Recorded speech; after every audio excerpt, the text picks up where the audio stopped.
What is the message? I ask everybody listening to this. Yeah, there's crime happening in all these cities across the country.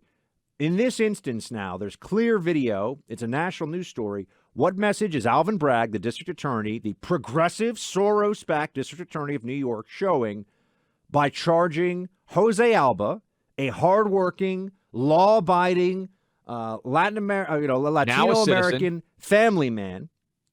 What is the lesson that is being taught to America by this guy being charged with second-degree murder? You're not allowed to defend yourself?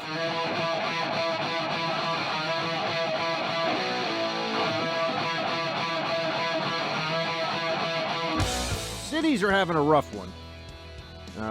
Last couple of years, all over the country. I know we have listeners in cities all over America, so you know what I'm talking about. Crime rates way up. We often focus on the violent crime issue. We'll get to some of that in a moment, but also the day-to-day quality of life crimes and the cleanliness of streets, the ability to walk down the street and not step over needles that have been used for illegal drug use, to not have to step over human waste and refuse, to put it in polite terms. Places like San Francisco have had major problems with this, and you may have seen over the weekend this video. It was up on the Daily Mail, it was up on FoxNews.com, of elementary school kids getting off the bus and having to walk through a crowd of homeless drug addicts. This is in broad daylight, just shooting up. Richie Wynn, who is a recovering addict, self-described recovering addict, posted this video of San Francisco's open-air drug market. And now I know people are going to say, well, what are we supposed to do, or what should they do about this? You know, we don't want to lock people up forever. There is, in fact, a middle ground between putting someone in prison for decades for drug use and not encouraging them to shoot up heroin in broad daylight in front of school children. There are middle grounds. There are things that can be done. And I think one of the big lies that was told by the defund the police and mass incarceration Democrats was that your choices are lock somebody up for 30 years for nonviolent crime and do nothing. You're seeing this in San Francisco. I tweeted about this last week. It was a fascinating exercise in how there's a left-wing mindset that they want to go and defend any kind of criminality as just suck it up, deal with it. Why is it a big deal? In New York, you have these, they're not even really biker gangs because they're on ATVs, like the kind that some of you do, off-roading ATVs in rural areas, on New York City streets. And they have illegal dirt bikes that they'll get 100 of them together. It makes an incredible amount of noise. I mean, like shakes the windows of everyone they drive past, and they get into these mobs and they drive around. And it's illegal, in fact, to do this. You're not allowed to do this. But people say, oh, what's the big deal? What's the big deal? The big deal, Clay, is, as we know, criminality and the decay of major cities has been encouraged by a Democrat Party that sees these things somehow as, I don't know, what we deserve, what we need to suffer through collectively as a society. They're facing real political consequences for this now, and I think people have finally decided enough is enough. Yeah, it is. And ultimately, to me, there are three probably main issues that the 2022 midterms are going to be decided on before all is said and done. Inflation, gas prices, you can roll all that in together. Crime, and I still think COVID is going to be a underlying vote for a lot of people. Now, there are other issues, foreign policy, certainly failures of the Biden administration, what happened in Afghanistan combined with the Ukraine-Russia war, the border. There are lots of things you can point to that are disasters for Joe Biden right now. In fact, basically everything that he's touched. But the crime on city streets and the randomized nature of it, it's not just crime, because people can get used to the idea of there's always going to be a criminal underworld element. And if two guys who are involved in illicit activity end up shooting at each other, we wish that didn't happen, but it's not necessarily a surprise that that would occur. what's happening more and more, and you see it in New York City because there's so many of these stories that go viral, but New York City, Chicago, Atlanta, Houston, LA, basically every city in America now, middle of the day, totally innocent people, victims. And that didn't happen after we got the crime wave under control in the 90s. We drove in New York City. It's a great example, Buck. You said, what was it, 2,600 murders a year that were happening in New York about City? About 2,200 in 1990, 1991. And it went all the way down to under 300, yes, right? Sub 300. Which is an unbelievable success story. And then the success became so pronounced that people started to feel so safe that they said, oh, now the police are racist. They're stopping and questioning and frisking too many people. And there's an onerous sense that security is here. And now, and I've been saying for years, Buck, being concerned that the police are too onerous is a luxury of a low crime environment. And we don't have that luxury anymore. And every American all over this country just about is starting to say, we've got to fix this mess. We started to have a criminal justice system in the last few years. Really, BLM took this into a new stratosphere, exponentially expanded upon this or pushed the momentum even further. We had a country where all of a sudden, in all of the blue enclaves, which includes cities in red states, I would note. I mean, you talk to people in Houston, talk to people in Dallas, in Austin. They've had terrible crime problems in recent years. So this isn't just a blue state phenomenon. It's really a city anywhere phenomenon, but the Democrats run effectively every large city in the entire country. I mean, maybe with one or two exceptions.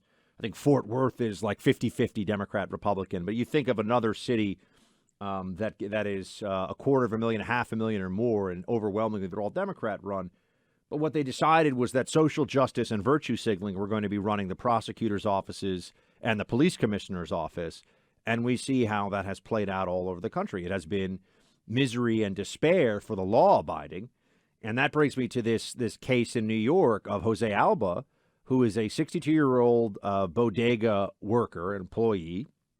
And now it turns out there's even some audio, Clay, where he says he was assaulted by this individual's now deceased, who was on parole for attacking a police officer and had other criminal arrests beyond that. You see it all on the video.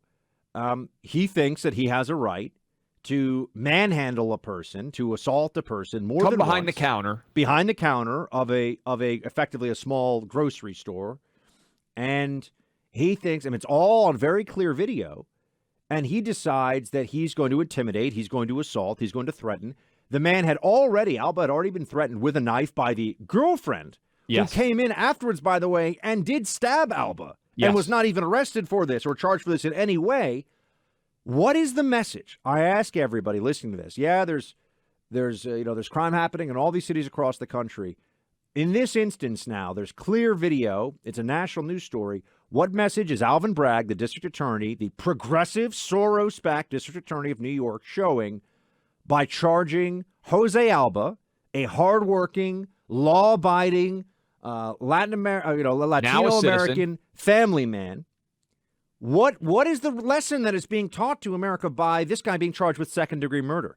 You're not allowed to defend yourself? Do the dictates of social justice now extend to, if a criminal, if a thug attacks you, you got to let it happen? I'm sorry, but there's too much oppression in the country, and you got to let it happen to you in this case.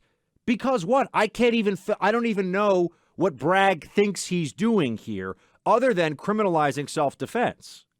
And I think a couple of details here for people who may not have paid attention to this, Buck. This guy was working behind the counter. Woman comes in to buy potato chips, a bag of chips for her kid, tries to pay, and her card is rejected. So the guy says, you've got to put the chips back. You didn't pay for them. And she gets upset, says, I'm going to go get my boyfriend. Flashes, to your point, Buck, a knife as part of this disagreement. The boyfriend comes back. This guy's, 62 years old, 61 years old? I mean, close to a senior citizen, small guy. The boyfriend, 37 years old, I believe, as you mentioned, violent felon, comes around the counter, corners the owner of this employee. Of this He's the employee. The owner's store. another guy. Yeah, By the way, he's now not allowed to go back to his job because the owner is so terrified that the friends of the deceased felon will come after him. That doesn't surprise me at all. I think we talked about that. I said, I don't know how he goes back to work after this. Comes around the counter, corners this employee who has nowhere to go. He's already had a knife flashed at him. He's shoved and pushed into this corner, and he reacts by grabbing a knife that happens to be behind the counter, stabbing this guy. And he gets charged. Initially, Buck, he had $250,000 bail, and they tried to get $500,000 bail before that. And you can watch the video yourself. Even Mayor Adams, New York City, has already come out. I don't necessarily think this is the right move for politicians in general when there are criminal cases proceeding, but the mayor already came out and essentially said, hey, this looks like self-defense to me, and said that it was wrong, the situation that was in play here. This is textbook self-defense, and it is all on video, the entire exchange, and now there's audio of it too. So there's no doubt as to the facts here.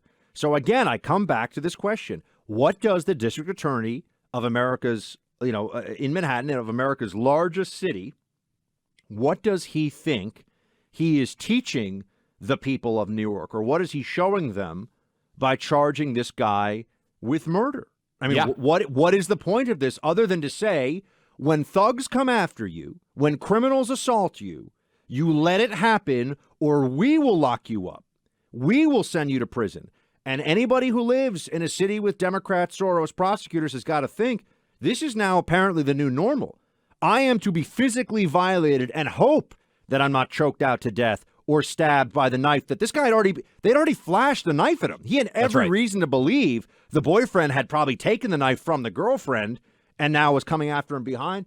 What are we to say other than we are no longer in a society worth defending if the people in power who are supposed to have a monopoly on the use of force by the state will not allow you to defend yourself in these circumstances. And remember where all of this started.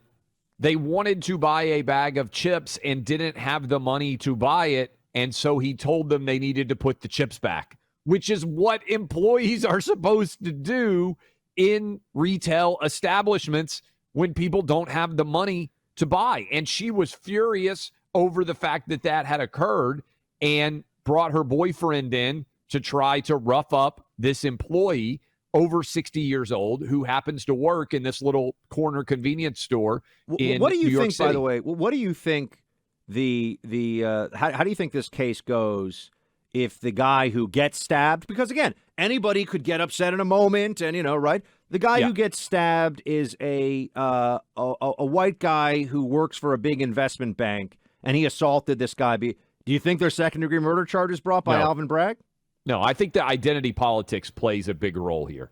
And I think, honestly, if the employee had been a white guy, it would be far more explosive than it is. I believe he's from the Dominican Republic, yes. Latino. He's from an the immigrant. He is what we are encouraging all the time in this country, which is law-abiding, hardworking citizen. People who come here through the right process, through the right way, work hard for years. He had already been assaulted and had guns pulled on him and knives pulled on him previously in this store, kept showing up, kept doing his job. If we won't stand up for Jose Alba, who do we stand up for? And doesn't have massive resources. That's the other thing here. And so when they throw the book at him and try to get $500,000 in bail, effectively what they're saying is you aren't able to leave Rikers, the prison where he was. And as you mentioned, Buck, he was stabbed multiple times by this woman as a part of the fallout from this fight. And so he has wounds that I believe have since become infected after he was put in the prison because he didn't get the medical treatment that he needed as a guy in his 60s based on getting knife wounds. And I believe we said it last week when we were discussing it. The other thing about this is the guys, what does he do for employment by the way, now? That's reprisal violence. When she came in, there wasn't an imminent threat against her or the boyfriend. She should be charged. Yes. But she has not been charged. Why is that the case? No. But this poor guy now who didn't unleash any of this, all he said was, hey, put the chips back. You can't pay for them. Now this guy is unable to go back to his job, Buck, and where is he going to be able to work? I don't know how many other convenience stores. Most of these guys don't own a lot of them. How is he going to be able to make a living going forward? This is just, it feels like a total miscarriage of justice. And GoFundMe pulled down his defense fund, of course. They would. That's right. They would. We should not mention that. not allowed to raise money for your defense in this country. Innocent until proven guilty does not count when wokeness is involved. I hope, and I bet there are, a bunch of defense attorneys in the New York area who listen to this show. My hope is that Jose Alba is going to have great legal representation, and somebody will be willing to represent him on a pro bono basis. Do you know the details on this? No, but I was going to say one other thing to add into this is that on the legal side, Lee Zeldin, who's the Republican candidate for governor, who's a good guy, a good candidate, has been a good congressman, he keeps making the promise he will fire Alvin Bragg, the district attorney, on day one when he becomes the governor. I think for a lot of people that's compelling. I think it should be compelling. Oh, I hope somebody out there who's listening to us right now in the New York area would reach out and be willing to give their legal representation for free to a man who otherwise wouldn't be able to afford it.